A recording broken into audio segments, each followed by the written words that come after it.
युवा पीढ़ी में एक नई आशा है, नया उमंग है, नया विश्वास है। और इसलिए भाइयों बहनों, एक प्रकार से ये चुनाव आशा, विश्वास और भरोसा लेकर के आया है।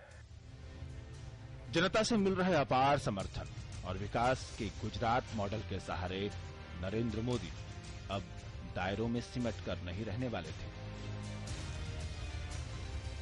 गुजराती अस्मिता के बाद मोदी ने अपनी छवि भारत माता के सच्चे सपूत के रूप में गढ़नी शुरू कर दी थी। हम तो गरीब के घर पैदा हुए हैं, हमने गरीबी देखी है, हम गरीबी में पले हैं भाइयों। वे तो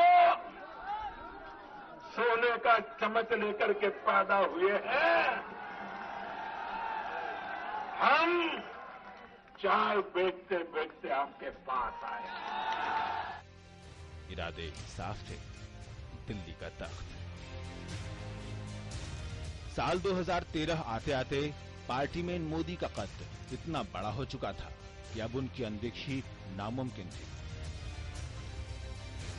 उन्हें पार्टी के प्रधानमंत्री पद के उम्मीदवार के रूप में देखा जाने लगा। लेकिन मोदी की राजनीतिक महत्वाकांक्षाओं को उन्हीं की पार्टी के कुछ वरिष्ठ नेता पलीता लगा रहे थे। तनाव और कयासों के बीच भाजपा का गोवा में राष्ट्रीय अधिवेशन हुआ। इसमें मोदी खेमे ने खुलकर दिल्ली की गद्दी की दावेदारी ठोकी। इस बार के चुनाव में एनडीए 300 से ज्यादा सीट पाएगी और स्पष्ट बहुमत के साथ भारतीय जनता पार्टी के नेतृत्व में एनडीए की सरकार होगी और श्री नरेंद्र मोदी देश के अगले प्रधानमंत्री होंगे।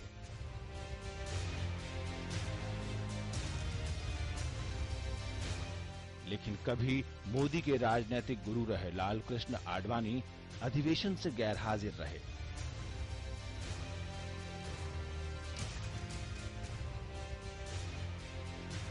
तमाम विरोधों के बीच पार्टी नेतृत्व ने मोदी को चुनाव अभियान समिति का मुखिया बना दिया।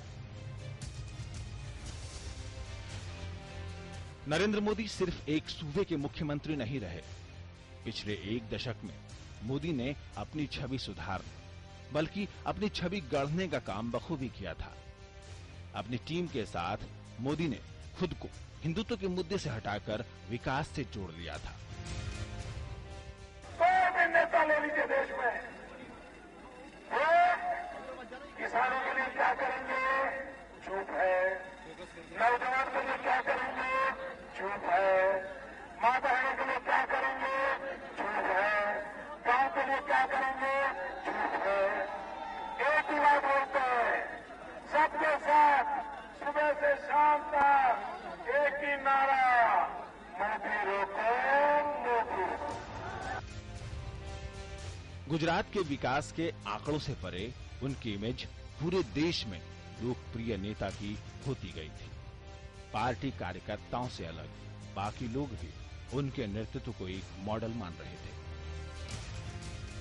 भाई बहनों, 12 साल के गुजरात के शासन में 300 से ज्यादा ट्रॉफी भारत सरकार से, यूनाइटेड नेशन से जीत करके लाने का काम हमने किया है भाई।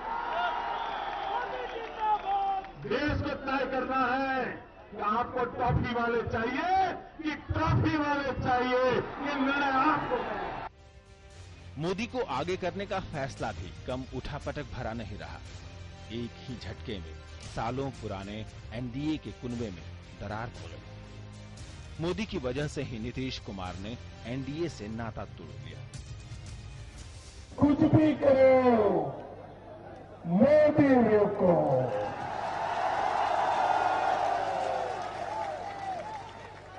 दुनिया इधर से उधर हो जाए, मोदी रोको। रुपये लगाने पड़े लगाओ, मोदी रोको।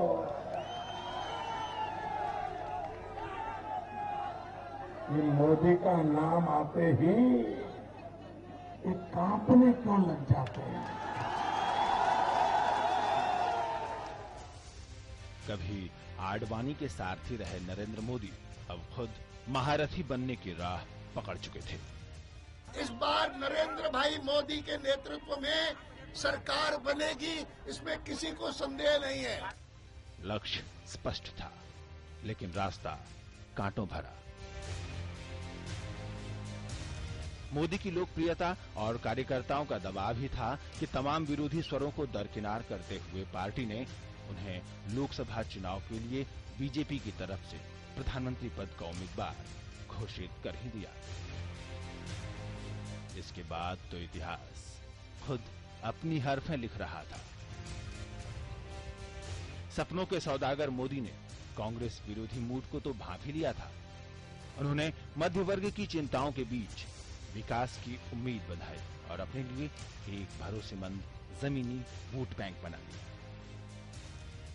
मेरा सपना है एक भारत श्रेष्ठ भारत। फिर शुरू हुआ वो सब कुछ जिसका दीदार हम और आप पिछले 6 महीनों से करते आ रहे हैं। दिल्ली के फिक्की सभागार में लोगों से संवाद स्थापित करने से लेकर बनारस में रोड शो करने तक।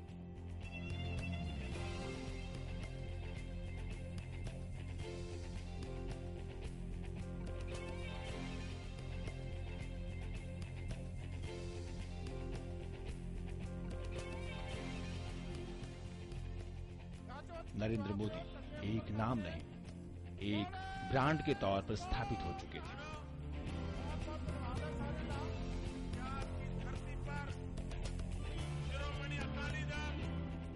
मोदी उम्मीदों के प्रतीक है। शायद इसलिए भी अपना चुनाव क्षेत्र भी चुना, बनारस।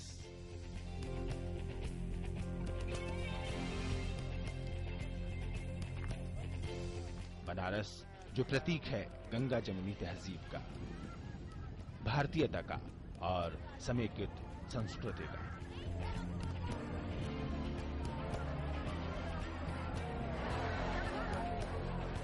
बनारस जहां बाबा विश्वनाथ के मंदिर के घंटे भी हैं, बिस्मिल्लाह खां की शहनाई भी, तो कबीर का निर्गुण भी।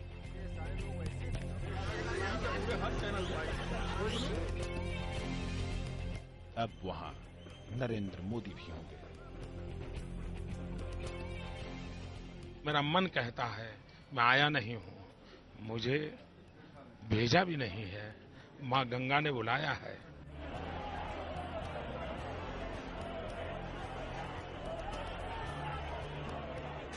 इस बार संसद में बहुत ही हाई रिजोल्यूशन वाले कैमरा लगाने पड़ेंगे ताकि पूरी संसद में कांग्रेस किस कोने में बैठी है उसको खोज पाए।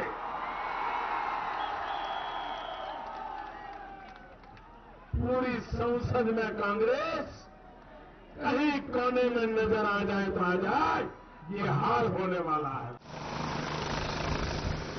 चुनाव प्रचार के लिए 3 लाख किलोमीटर से अधिक की दूरी तय कर चुके मोदी ने मानो धरती से चांद तक की दूरी नाप ली है। इस यात्रा में मोदी ने देश के लोगों की उम्मीदों को पंख दे दिए हैं। अब देशवासियों की चाहत भी चांद को छूने की है।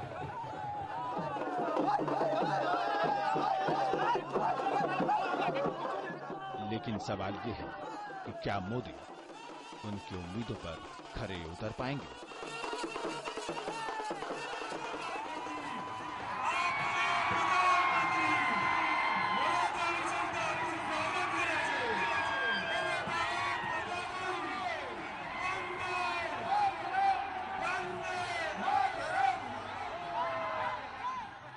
अच्छे दिन वाह,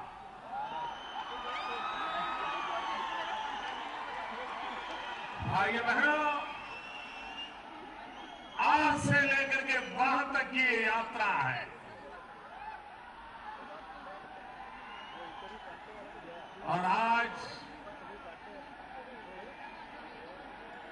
मैं यहां आया हूं विशेष रूप से सबका अभिनंदन करने के लिए, आप सबका धन्यवाद करने के लिए। मैं मानता हूं कि आपने मुझे जो जिम्मेवारी दी है, इसको पूरा करने में शरीर का प्रत्येक कण, समय का प्रत्येक क्षण 125 करोड़ देशवासियों को समर्पित है।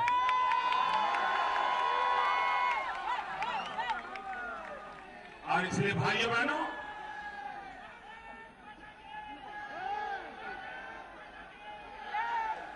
मैं आपको विश्वास दिलाता हूं,